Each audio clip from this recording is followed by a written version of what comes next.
ప్రియమైన సహోదరి సహోదరులకు ప్రభు పేరట వందనాలు, శుభములు తెలియజేస్తున్నాను. మీ అందరు బాగున్నారా? మీ అందరి గురించి ప్రార్థన చేస్తూ వస్తున్నాము. మీరు ఎవరైనా కొత్తగా ఛానల్ చూస్తున్నట్లయితే దయచేసి సబ్స్క్రైబ్ చేసుకోండి. అదేవిధంగా ఇతరులకు కూడా తెలియజేయండి. ఈరోజు మనం దేవుని వాక్యం నుంచి నీకు హాని చేయటకు నీ మీదకి ఎవరు రాడు. అపోస్తుల కార్యము 18వ అధ్యాయము 10వ వచనంలో మనం చూసినట్లయితే అపోస్తలుడైన పౌలు కొరింథీ సంఘంలో సువార్త ప్రకటిస్తూ అనేక మందిని రక్షణలోకి నడిపిస్తున్న సందర్భంలో అతనికి పరోక్షంగాను ప్రత్యక్షంగాను శత్రువులు ఉన్నారు. శత్రువులు ఉన్నప్పటికీ యేసుక్రీస్తు ప్రభు అతనికి ప్రత్యక్షమై పౌల్ని, నీవు ఏమి భయపడాల్సిన అవసరం లేదు, నీకు హాని చేయటకు నీ మీదకి ఎవరునూ రాడు అని దేవుడు ఒక గొప్ప వాగ్దానం పౌలుకు చేసినట్లు మనం చూస్తున్నాము. అయితే పౌలు దేవుని యొక్క వాగ్దానానికి, దేవుని యొక్క మాటకి లోబడి ఆయన ముందుకు పరిచర్యకి వెళ్ళినట్లు మనం చూస్తున్నాము. మనకైనా ఎక్కడైనా సువార్త ప్రకటిస్తుంటే మనకు పరోక్షంగానో ప్రత్యక్షంగానో శత్రువులు అనేది ఉంటారు. కానీ దేవుడు వాక్యంలో సెలవిస్తున్నది అపోస్తుల కార్యము 18వ అధ్యాయము 10వ వచనంలో, నీకు హాని చేయుటకు నీ మీదకి ఎవరునూ రాడు. ఎప్పుడు రారు అంటే దేవుడు మనకు తోడుగా ఉంటే ఎవరు రారు. కాబట్టి దేవుడు మన పక్షంగా ఉండగా మనకి విరోధి ఎవరు? మనకు విరోధంగా రూపమైన ఏ ఆయుధం వర్ధలింపబడదు. కాబట్టి మనం చూసుకుంటే కీర్తన గ్రంథము 91వ కీర్తన 7వ వచనం చూసుకుంటే, నీ ప్రక్కన 1000 మంది పడినను, నీ కుడి ప్రక్కన 10,000 మంది పడినను అపాయము నీ యొద్దకు రాదు. అపాయం రావాలంటే దేవుని యొక్క పర్మిషన్ కావాలి.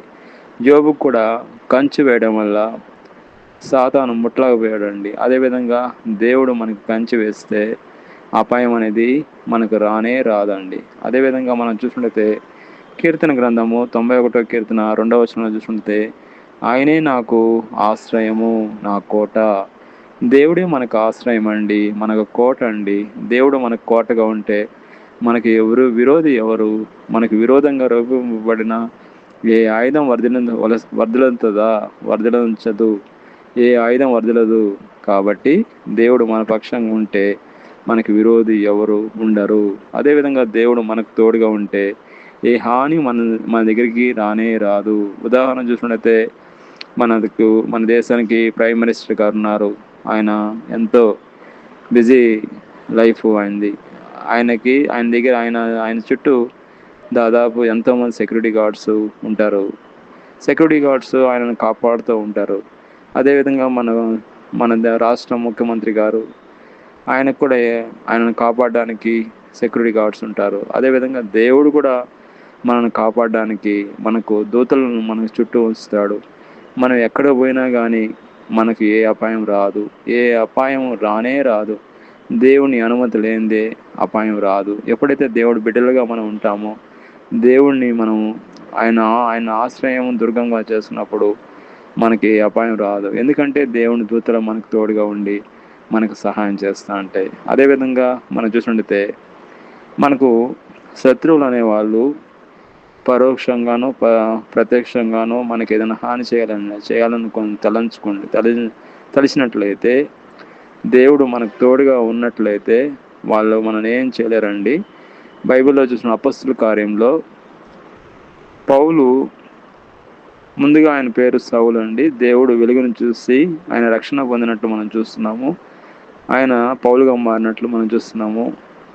పౌలుగా మారిన తర్వాత మార్కు ముందు విషయం ఏంటంటే, ఆయన వెలుగును చూసినప్పుడు, ప్రభు అని ఎవరు అని అడిగితే, నువ్వు హింసిస్తున్న యేసును అంటాడు. యేసు ప్రభుని పౌలు అసలు హింసించనే లేదు. కానీ ఆయన బిడ్డల్ని హింసిస్తే అది యేసు ప్రభుని హింసించినట్లే, దేవుని హింసించినట్లే. కాబట్టి దేవుడి బిడ్డలు ఎంతో ప్రాముఖ్యమైనది. దేవుడి బిడ్డల్ని హింసించినట్లయితే దేవుడిని కూడా హింసించినట్లే.